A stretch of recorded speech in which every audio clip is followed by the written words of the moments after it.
Welcome two MB academy. आज का जो हमारा टॉपिक है कैलकुलेशन ऑफ मॉलिक्यूलर मास। क्या है? Calculation of molecular mass. तो मॉलिक्यूलर मास का कैलकुलेशन कैसे होता है उसके बारे में हम लोग आज देखेंगे। As molecules are made up of two or more atoms of the same or different element have each atom has a definite atomic mass। मतलब कि जितना दो या दो से ज़्यादा एटम जो है वो सेम होगा या डिफरेंट होगा, एक ही एलिमेंट का होगा या अलग अलग एलिमेंट का होगा, उसका जो एटॉम का जो has a definite atomic mass, उसका जो एटॉमिक मास होगा वो क्या होगा? वो डिफिनिट होगा, फिक्स होगा। Therefore molecular mass can be calculated by adding atomic masses of all the atom present in one molecules of the substance. तो इसको हम लोग जो ऐड करेंगे वो एटॉमिक मास जो होगा, जितना भी एटॉम में प्रेजेंट होगा, एक मॉलिक्यूल्स के जितना भी एटॉम में प्रेजेंट होगा सब्सटेंस को, उसी को हम लोग क्या करेंगे? ऐड करेंगे।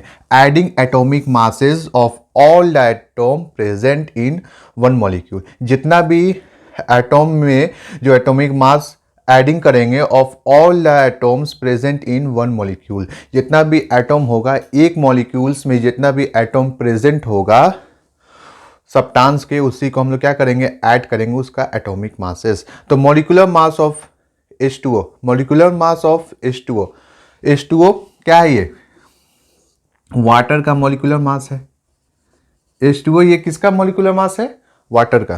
सॉरी, H2O जो है ये किसका मॉलिक्यूलर फॉर्मूला है? वाटर का। तो यहां पे मेरा क्वेश्चन है molecular mass of H2O, water. तो हम लोग किसका निकालेंगे मॉलिक्यूलर मास? पानी का, वाटर का। तो क्या है? H2O मतलब दो हाइड्रोजन है, एक ऑक्सीजन है। ठीक है, दो हाइड्रोजन है और एक ऑक्सीजन है। तो two hydrogen, two into hydrogen atoms plus one into oxygen atom. मतलब इसमें दो हाइड्रोजन है और एक ऑक्सीजन है। क्या है? इसमें दो हाइड्रोजन है और एक क्या है? एक ऑक्सीजन है। ठीक है, तो यहां पे हमने किया टू इंटू वन, ठीक है, प्लस वन इंटू 16। तो यहां पे मेरा जो है हाइड्रोजन का कितना है? इसका एटॉमिक मास एक है। तो यहां पे एटॉमिक मास कितना है हाइड्रोजन का? एक। तो टू इंटू वन क्या हो गया? टू हो गया। और यहां पे ऑक्सीजन का कितना है? 16 है। ऑक्सीजन कितना है? 16 है। ठीक है, तो 1:6 कितना हो जाएगा? 1:6 16, 1:6 16। और टू, और उसके बाद यहाँ पे 2 आया, यहाँ पे क्या आया? 16 आया। और यहाँ पे 2 + 6 कितना हो जाएगा? 18 एटॉमिक मास। तो कितना एटॉमिक मास को हम लोग बताए थे कि नॉवडेज आजकल जो हम लोग एटॉमिक मास को जो डोनेट करते हैं वो यू से करते हैं, है ना, यूनिट, यू से। तो ये क्या है? मेरा एटॉमिक मास यूनिट है। क्या है ये? Atomic mass unit. पहले हम लोग लिखते थे AMU, लेकिन अब जो लिखते हैं सिर्फ यू से उसको डिनोट करते हैं। बात समझ में आ गया? ठीक है, एक बार मैं इसको समराइज कर देता हूँ। As molecules are made up of two or more atoms. कोई भी मॉलिक्यूल्स जो होता है वो दो या दो से ज़्यादा एटॉम का बना होता है। दो या दो से ज़्यादा एटॉम का बना होता है। सेम और डिफरेंट एलिमेंट, एक ही एलिमेंट का हो सकता है या अलग अलग एलिमेंट का हो सकता है। Each atom has definite atomic mass. और सबका जो होता है एक एटॉमिक मास क्या होता है? फिक्स होता है। डेफिनिट का मतलब क्या है? यहाँ पे फिक्स है। डेफिनिट का मतलब फिक्स। तो उसका जो एटॉमिक मास होता है वो क्या होता है? फिक्स होता है। Therefore molecular mass can be calculated by adding atomic number. तो इसको जो हम लोग कैलकुलेट करते हैं वो एटॉमिक मास को ऐड करके। कैसे कैलकुलेट करते हैं? तो उसके एटॉमिक मास को ऐड करके हम लोग यहाँ पे क्या करते हैं? उसको कैलकुलेट करते हैं। Of all the atom present in one molecule. कितना एटॉम मेरे एक मॉलिक्यूल में, किसी भी सब्सटेंस के एक मॉलिक्यूल्स में कितना एटॉम प्रेजेंट है। ठीक है, यहाँ पे हमने मॉलिक्यूलर मास निकाल के दिखा दिया। वाटर का H2O। हाइड्रोजन कितना का एटॉमिक मास क्या है? 1 है। तो 2 इंटू वन, 1 हो गया। और ऑक्सीजन का कितना है एटॉमिक मास? 16 है। तो 1:6 कितना हो गया? 16 हो गया। तो 2 + 6 कितना हो गया? 18। तो 18 एटॉमिक मास यूनिट। तो उसको हमने डिनोट किससे कर दिया? यू से कर दिया। बात समझ में आया? ठीक है, इसको नोट डाउन कर लीजिए। ठीक है, ठीक है। Molecular mass of CO2, carbon dioxide का, है ना। CO2 क्या है? किसका मॉलिक्यूलर फॉर्मूला है? कार्बन डाइऑक्साइड का। 1 into mass of C, carbon atom, two mass of oxygen atom. तो हम देखते हैं कार्बन का कितना है? कार्बन का 12। तो 1 इंटू टू, फिर ऑक्सीजन का कितना है? 16। तो 2 _16। तो यहाँ पे हमने इसको सॉल्व किया, 12 प्लस 32 इक्वल टू कितना हो जाएगा, 44 हो जाएगा इसको ऐड करने पे। तो ये मेरा क्या है, मॉलिक्यूलर मास ऑफ कार्बन। तो मॉलिक्यूलर मास ऑफ कार्बन मेरा कितना है, 44 एटॉमिक मास यूनिट। ठीक है, इसको हम लोग यूनिट करते हैं यू से, तो ये मेरा आ गया, कितना आ गया, 44 यूनिट। तो बात समझ में आया, इसको नोट डाउन कर लीजिए, हम लोग बढ़ते हैं आगे फर्दर टॉपिक की तरफ। ठीक है, तो हम लोग यहाँ पे एक टेबल बनाते हैं। ठीक है, एक छोटा सा टेबल टाइप से। कार्बन का कितना है, 12, हाइड्रोजन का 1, ऑक्सीजन का 16, एल्युमिनियम का 27, सल्फर का 32, कॉपर का 63.5 यूनिट एटॉमिक मास यूनिट। ठीक है, तो देखिए यहाँ पर मॉलिक्यूलर मास ऑफ Al2SO4 है ना, तो इसका हम लोग निकालते हैं 2 into Al+3 bracket 1 into S plus 4 into 0, S sulphur aluminium है ना, ऑक्सीजन। तो 2 इंटू 27 प्लस 3, ठीक है, 1 इंटू 32 प्लस 4 इंटू 16। तो इस सबको सॉल्व किया, 2 एज यूजल उतर गया, 2 का 2, 27 प्लस 3 30, 1 इंटू 32 4 इंटू 16 64 60 और अंडर ब्रैकेट 96। तो 60 को क्या कर देंगे, 96 से मल्टीप्लाई करके यहाँ पे जो आंसर आएगा उसको लिख दीजिएगा। ठीक है ना, इसको सॉल्व हो जाएगा इसका। ठीक है, ये हमारा टेबल है। ठीक है, इसको याद करना इंपॉर्टेंट है ना, इसको याद कीजिएगा, सारा का यूनिट समझ में आ जाएगा। कार्बन का कितना है, 12 है, हाइड्रोजन का 1 है, ऑक्सीजन का 16 है, एल्युमिनियम का कितना है, 27 है, सल्फर का 32 है, कॉपर का 63.5 है। ठीक है, बात समझ में आ गया, H12O6 निकल जाएगा। ठीक है, ठीक है, तो मॉलिक्यूलर मास ऑफ C6H12O6 मतलब 6 कार्बन, 12 हाइड्रोजन और 6 ऑक्सीजन का हम लोगों को निकालना है। तो C इंटू 6 इंटू सी मतलब क्या, carbon, 12 into H hydrogen, 6 into O oxygen. तो मेरा 6 कार्बन का कितना है, 12, तो कार्बन का वैल्यू पुट कर दिया यहाँ पे हमने 12। उसके बाद हाइड्रोजन का कितना है, 1 है, तो हाइड्रोजन का वैल्यू पुट हो गया 1। ऑक्सीजन कितना है, 16, तो ऑक्सीजन का वैल्यू पुट कर दिया 16। 6 इंटू 12 प्लस 12, 2 इंटू 1 कितना होगा, 12 ही होगा, 12 प्लस 6 इंटू 16। तो ये दोनों को मैंने मल्टीप्लाई किया तो कितना आया मेरा आउटपुट, 72 आया। फिर 12 एज यूजुअल यहाँ पे उतर गया, फिर 6 इंटू 16 कितना होगा, 96। तो ये सारा मैंने ऐड किया, 72 प्लस 12 प्लस 96, तो मेरा आंसर कितना आ गया, 180।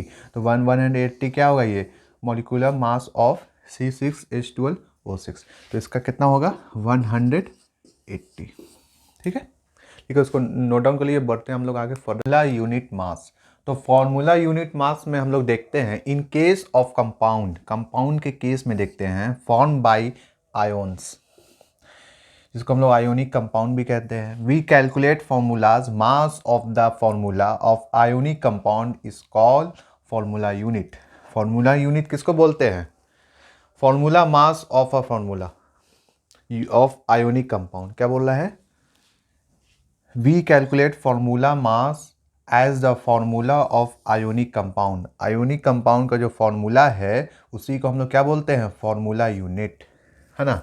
आयोनिक कंपाउंड का जो फॉर्मूला है उसी को हम लोग क्या बोलते हैं, formula unit. In case of compounds form by ions, compound जो बनता है ये किसके फॉर्म से बनता है, किसके मदद से बनता है, आयोन्स के मदद से बनता है। तो उसको हम लोग आयोनिक कंपाउंड बोल रहे हैं, आयोन्स बोले या फिर उसको आयोनिक कंपाउंड बोले। We calculate formula mass as the formula of ionic compound. Formula of ionic compound जो है उसी को हम लोग क्या बोलते हैं, फार्मूला यूनिट। उसी को हम लोग क्या बोलते हैं, formula unit of the ionic compound. Formula mass of an ionic compound is obtain by adding atomic. तो इसको हम लोग ऑब्टेन कैसे करते हैं, इसको हम लोग हासिल कैसे करते हैं, तो एडिंग करके। Atomic an ionic compound is obtain by adding atom. तो एटॉम को एटॉम को हम लोग ऐड कर करके इसको हम लोग ऑब्टेन करते हैं। क्या ऑब्टेन करते हैं, आयोनिक कंपाउंड को। ठीक है, तो फॉर एग्जाम्पल में हम लोग देख रहे हैं, formula mass of calcium oxide. क्या देख रहे हैं, किसका फॉर्मूला मास, कैल्शियम ऑक्साइड, जिसका मॉलिक्यूलर फॉर्मूला क्या है, CaO। क्या है मॉलिक्यूलर फॉर्मूला इसका, CaO। Ca कैल्शियम, O से ऑक्सीजन, तो ये दोनों मिल करके क्या बनाएगा, कैल्शियम ऑक्साइड। कैल्शियम और ऑक्सीजन दोनों को जब हम मिला देंगे, कैल्शियम का और ऑक्सीजन का जब हम लोग रिएक्शन करवाएंगे, किसका, कैल्शियम का और ऑक्सीजन का जब रिएक्शन होगा तो क्या बनेगा मेरा आउटपुट, क्या बनेगा मेरा रिजल्ट, क्या बनेगा मेरा प्रोडक्ट, कैल्शियम ऑक्साइड। ठीक है, तो कैल्शियम ऑक्साइड का जो फॉर्मूला है क्या है, CaO। कैल्शियम ऑक्साइड का जो फॉर्मूला है क्या है, CaO। ठीक है, तो कैल्शियम का कितना है, कैल्शियम का, कैल्शियम Ca कैल्शियम है ना, तो कैल्शियम का कितना है मेरा 40। 40 किसका है, एटॉमिक मास यूनिट। कैल्शियम का एटॉमिक मास यूनिट कितना है, 40। कितना है कैल्शियम का एटॉमिक मास यूनिट, कितना है 40। तो यहाँ पे हम 40 पुट कर दिया, और ऑक्सीजन का कितना है 16, तो 14 + 16 कितना हो जाएगा 56। तो मेरा जो आउटपुट आया, मेरा जो रिजल्ट आया कैल्शियम ऑक्साइड का कितना हुआ, CaO। कैल्शियम ऑक्साइड का कितना हुआ एटॉमिक मास यूनिट 56। इसका हम लोग formula mass of calcium oxide का जो फॉर्मूला मास निकाला, कैल्शियम ऑक्साइड का जो हम लोग फॉर्मूला मास निकाला, formula mass of calcium oxide है ना, formula mass of calcium oxide, तो कितना आया मेरा आंसर 56।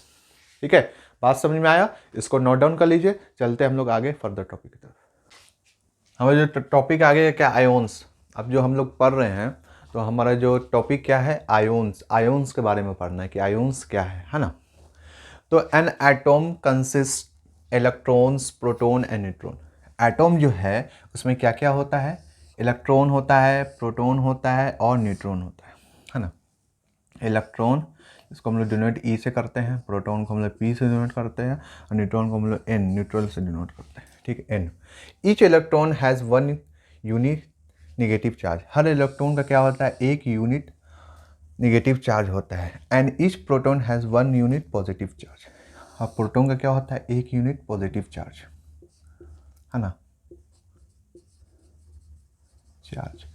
और इलेक्ट्रॉन का क्या होता है, नेगेटिव चार्ज होता है, चार्ज। ठीक है,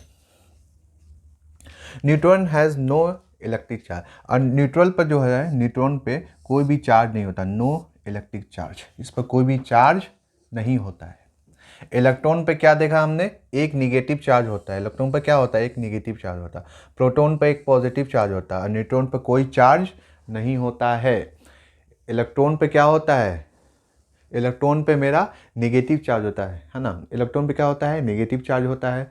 प्रोटॉन पे पॉजिटिव चार्ज होता है, और न्यूट्रॉन पे कोई चार्ज नहीं होता, वो न्यूट्रल होता है। ठीक है, each atom normally consist are equal number of negative electrons. और जितना भी एटॉम है consist and equal number of negative electron, उसमें जो है नंबर ऑफ इलेक्ट्रॉन जो है क्या है, इक्वल है, एक है। जितना निगेटिव होगा उतना पॉजिटिव होगा। क्या कह रहा है कि नंबर ऑफ एटॉम, यहाँ से कह रहा है कि एवरी एटॉम जितना भी एटॉम है, every atom normally consist and equal number of negative charge. जितना निगेटिव चार्ज होगा उतना पॉजिटिव चार्ज होगा।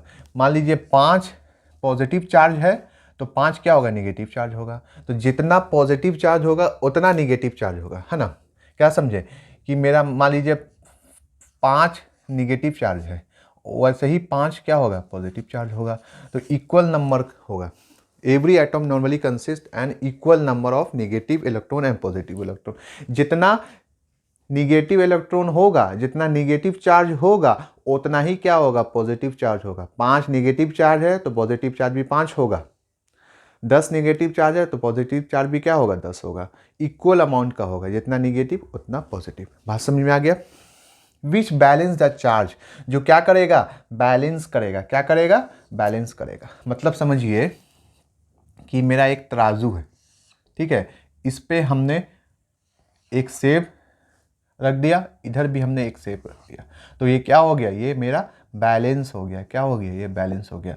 अब तो जितना एक सेब इधर भी है, एक सेब इधर भी है, वैसे हम 5 सेब इधर कर देंगे, 5 सेब इधर कर देंगे, तो ये क्या हो जाएगा, बैलेंस हो जाएगा। उसी तरीके से बोल रहा है कि जितना इनमें एक निगेटिव चार्ज है, इधर एक पॉजिटिव चार्ज है, तो क्या बैलेंस हो गया। इधर एक दो निगेटिव चार्ज है, दो पॉजिटिव चार्ज, बैलेंस हो गया। तीन निगेटिव चार्ज है, तीन पॉजिटिव चार्ज है, बैलेंस हो गया। ठीक है। The charge in the atom and make an atom electrically neutral. और यही जो चार्ज होता है एटोम में, यही एटोम को क्या बनाता है, इलेक्ट्रिकली न्यूट्रल बनाता है। If however one or more electron are either remove from an atom or added. और क्या बोला है कि अगर हम लोग क्या कर सकते हैं, अगर हम लोग क्या करते हैं, अगर एक एटम को हम लोग ऐड करते हैं और एक एटम को हम लोग क्या करते हैं, लूज करते हैं। क्या कह रहा है यहाँ पे मेरा कह रहा है if one or more electron are either remove, एक या दो इलेक्ट्रॉन हम लोग निकालते हैं या फिर हम लोग ऐड करते हैं एटॉम में, तो then the atom has either less number of electron than normal और more number of electron than normal. तो उससे क्या हो जाता है कि अगर मान लीजिए 10 है, नंबर ऑफ 10 है, तो उसमें से -2 कर दिया तो 8 हो गया। फिर इसमें मतलब कहने का मतलब ये है कि 1 और 2 इलेक्ट्रॉन को जब हम इसमें में से निकालते हैं या फिर ऐड करते हैं, रिमूव करना मतलब क्या होता है, हटाना, निकालना, हटाना, और ऐड करना मतलब जोड़ना। या इसमें एक या दो एटम को हम लोग निकालते हैं, हटाते हैं, या फिर एक दो एटम को हम लोग जोड़ते हैं, तो क्या हो जाता है, दैन नॉर्मल और more number of electron than remove and it get an overall electric charge. तो यही को हम लोग क्या बोलते हैं, इलेक्ट्रिक चार्ज। इसी को हम लोग क्या बोलते हैं, electric charge. The atom becomes ion. तो इसी को आयोन्स बोलते हैं। यही जो चार्ज होता है ना, उसी को हम लोग क्या बोलते हैं, आयोन्स बोलते हैं। इसको हम एक बार और समझा देते हैं आपको। One or more electrons are either remove, या एक या दो इलेक्ट्रॉन को हम लोग रिमूव करें, हटाएं, या फिर हम लोग उसको क्या करें, ऐड करें एटॉम में। Then the atom has either less number. तो उसमें एटॉम में क्या हो जाएगा, इलेक्ट्रॉन का जो नंबर होगा क्या घट जाएगा। जितना नॉर्मल मान लीजिए 8 था तो घट के क्या हो गया, 6 हो गया। तो वही कह रहा है मोर नंबर ऑफ इलेक्ट्रॉन, या 8 था तो 2 बढ़ गया, 10 हो गया। तो वही जो जो माइनस और पॉजिटिव जो हो रहा है, वही जो चार्ज जो निकल रहा है मेरा, रिमूव हो रहा है, जो ऐड हो रहा है, उसी को हम लोग क्या बोलते हैं, आयोन्स बोलते हैं। तो आयोन्स क्या होता है, ये पॉजिटिव भी होता है और निगेटिव भी जाता है ना, इसी को हम लोग आयोन्स बोलते हैं। ठीक है। ओवरऑल इलेक्ट्रिक चार्ज जो होता है, इसी को हम लोग क्या बोलते हैं, आयोन्स बोलते हैं। बात समझ में आई, इसको एक बार क्या कर दीजिए, नोट कर लीजिए, है ना। अब चलते हैं आगे फर्दर टॉपिक की तरफ।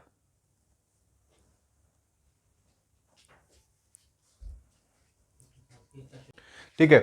तो ये जो गोल है, ये क्या है, ये एटॉम है। ठीक है, ये क्या है, एटॉम का एक स्ट्रक्चर मैंने यहाँ पे बनाने की कोशिश की, आपको समझाने की। ठीक है, बना करके आपको समझाने की कोशिश की एटॉम का स्ट्रक्चर। तो देखिए मेरा एटॉम में क्या क्या है, इलेक्ट्रॉन है, प्रोटॉन है, न्यूट्रॉन है ना। ई इलेक्ट्रॉन, प्रोटॉन, न्यूट्रॉन। ठीक है। तो इलेक्ट्रॉन पे कौन सा चार्ज है, निगेटिव चार्ज है। प्रोटॉन पे कौन सा चार्ज है, पॉजिटिव चार्ज है। न्यूट्रल पे कोई चार्ज नहीं होता, नो चार्ज होता है इस पे। ठीक है। तो मैंने यहाँ पे दिखाया इलेक्ट्रॉन पे क्या है, -1 निगेटिव चार्ज है। प्रोटॉन पे क्या है, +1 पॉजिटिव चार्ज है। न्यूट्रॉन पे कोई चार्ज नहीं होता, इसलिए क्या है, 0 है। बात समझ में आ गया। अब ये एटॉम से क्या हो रहा है कि एक इलेक्ट्रॉन लूज कर रहा है। क्या कर रहा है, ये एक इलेक्ट्रॉन को लूज कर रहा है। क्या कर रहा है, एक इलेक्ट्रॉन लूज कर रहा है। तो देखिए उससे पहले हम लोग देखते हैं यहाँ पे कि 10 इलेक्ट्रॉन 10 प्रोटॉन, 10 इलेक्ट्रॉन है और 10 प्रोटॉन है। 10 इलेक्ट्रॉन है और 10 प्रोटॉन है, मतलब इक्वल हुआ ना, ये क्या हुआ, इक्वल हुआ। तो ये क्या हो गया, न्यूट्रल हो गया, इस पर कोई चार्ज नहीं है। ठीक है। इस पर चार्ज लाने के लिए क्या करेंगे कि इसमें में से क्या कर रहा है, 9 यहाँ पे दिखा रहा है। क्या दिखा रहा है यहाँ पे कि 9 इलेक्ट्रॉन है और 10 प्रोटॉन है। तो 9 इलेक्ट्रॉन का मतलब क्या है, ये -9 हो गया, और ये क्या हो गया, +10 हो गया। क्या हो गया, -9 + 10। ठीक है। तो इसमें से बड़ा वैल्यू क्या कौन है, तो बड़ा वैल्यू इसमें 10 है, और छोटा वैल्यू क्या है, 9 है। तो सब्ट्रैक्ट क्या होगा, 10 में से हम लोग क्या कर देंगे, -9 को घटा देंगे। तो जो आंसर आएगा वो नेगेटिव आएगा कि पॉजिटिव आएगा, पॉजिटिव आएगा। तो इस पर जो चार्ज है वो कौन सा चार्ज है, पॉजिटिव चार्ज है। मतलब ये क्या है, प्रोटॉन है ना। तो इस पर जो चार्ज है वो कौन सा चार्ज है, पॉजिटिव चार्ज है। पॉजिटिव चार्ज है ना। तो ये क्या कर रहा है, चार्ज को लूज करेगा। जब चार्ज को लूज करेगा तो इस पर कौन सा साइन आएगा, पॉजिटिव साइन आएगा। जब चार्ज को गेन करेगा तो इस पर कौन सा साइन आएगा, नेगेटिव चार्ज साइन आएगा। ये जस्ट इसका अपोजिट होता है। चार्ज को गेन करेगा तो पॉजिटिव साइन आएगा, चार्ज को लूज करेगा तो कौन सा साइन आएगा, नेगेटिव साइन आएगा। तो ये जो +1 है पॉजिटिव साइन, यही पॉजिटिव साइन नहीं बोलेंगे, यहाँ पे क्या बोलेंगे इसको, पॉजिटिव चार्ज। तो यही जो पॉजिटिव चार्ज है यही मेरा क्या है, आयोन्स है। ये नेगेटिव भी होगा और पॉजिटिव भी होगा। बात समझ में आ गया। उसी तरीके से यहाँ देखिए 2 इलेक्ट्रॉन लूज कर रहा है, ठीक है, तो इस पर कौन सा साइन होगा, पॉजिटिव साइन होगा। तो पॉजिटिव चार्ज, कौन सा चार्ज हो गया इस पर, पॉजिटिव चार्ज हो गया। चार्ज जो नेगेटिव पॉजिटिव दोनों होता है, तो इस पर जो चार्ज है ये पॉजिटिव चार्ज है। तो यहाँ पर कौन सा साइन दिखा रहा है, +2 के आयोन्स है। मतलब क्या कर रहा है, 2 इलेक्ट्रॉन लूज कर रहा है। क्या कर रहा है, 2 इलेक्ट्रॉन लूज कर रहा है। तो साइन कौन सा आएगा, पॉजिटिव साइन आएगा। तो कैसे पॉजिटिव आएगा, तो देखिए -8 + 10, 10 में से 8 जाएगा 2। तो ये जो 2 के आ गए, ये जो +2 हम लोग नहीं लिखते हैं। एज मैथमेटिक्स रूल में पॉजिटिव साइन यहाँ पे अगर कुछ साइन नहीं है तो इसका मतलब क्या है, यहाँ पे पॉजिटिव छुपा हुआ है, यहाँ पे प्लस क्या है, छुपा हुआ है। अगर यहाँ पे निगेटिव, अगर ये इस टाइप से हम लोग लिखते हैं, लेकिन अगर 2 लिख रहे हैं तो इसका मतलब क्या है, अंडरस्टैंड है कि प्लस यहाँ पे साइन है, तो 2 क्या है, पॉजिटिव है। तो यहाँ पे ये तो मैथमेटिक्स का हो गया, ये हमने ये एक समझाने के लिए हमने आपको बताया। तो यहाँ पे क्या है, 8 इलेक्ट्रॉन है। क्या है, 8 इलेक्ट्रॉन है, 8 इलेक्ट्रॉन है और 10 प्रोटॉन है, ठीक है। तो इसमें वैसे 2 इलेक्ट्रॉन क्या कर रहा है, ये लूज कर रहा है। तो यहाँ पर साइन कौन सा आ रहा है, पॉजिटिव साइन आ रहा है। कैसे आया, बात समझ में आया, यहाँ पे हमने आपको दिखा दिया। और ये +2 जो है ये कौन सा चार्ज है, पॉजिटिव चार्ज है। और यही क्या है, आयोन्स है। तो आयोन्स जो है वो नेगेटिव चार्ज भी होगा और पॉजिटिव चार्ज भी होगा। नेगेटिव चार्ज आयोन्स को क्या कहते हैं, नाम उसका, पॉजिटिव चार्ज आयोन्स का क्या कहते हैं, नाम उसका। जल्दी से कमेंट में हमको आंसर देके बताइए, ठीक है।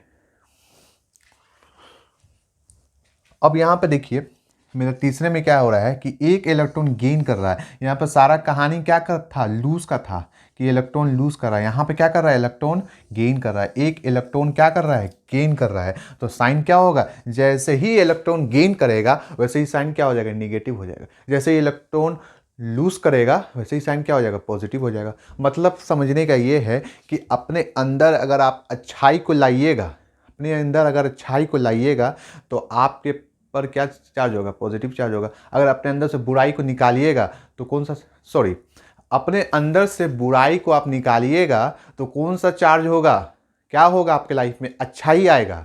जब हम अपने अंदर से बुराई को निकालेंगे, बुरे थॉट को निकालेंगे तो अच्छा थॉट आएगा, है ना। वैसे ही जब हम लोग अच्छे थॉट को बुरे थॉट को निकालेंगे तो अच्छा थॉट आएगा। अगर अच्छे बुरे थॉट को अंदर डालेंगे तो क्या आएगा, थॉट मेरा बुरा आएगा। तो जैसे ही हम लोग आउटपुट डालेंगे वैसा ही रिजल्ट आएगा।